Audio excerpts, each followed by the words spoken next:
Tired of missing the perfect shot because you're fumbling with your lens changes? Let's unlock the secrets to lightning-fast lens swaps on your Nikon Z30. First, let's familiarize ourselves with the basics. The lens release button. It's usually located on the camera body near the lens mount. On the Z30, it's this rectangular button here. This is your key to unlocking the lens.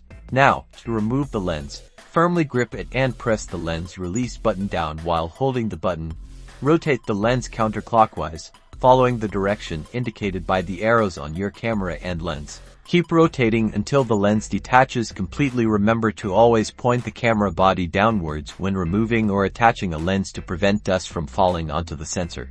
Speaking of dust, keep your sensor clean. Consider using a sensor cleaning kit if you notice any dust particles. Now, for attaching a new lens, align the white mounting index on the lens with the corresponding mark on the camera body.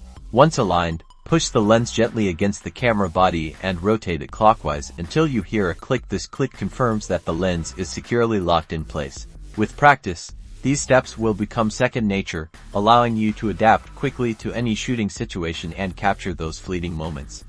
Now you can swap lenses like a pro on your Nikon Z30.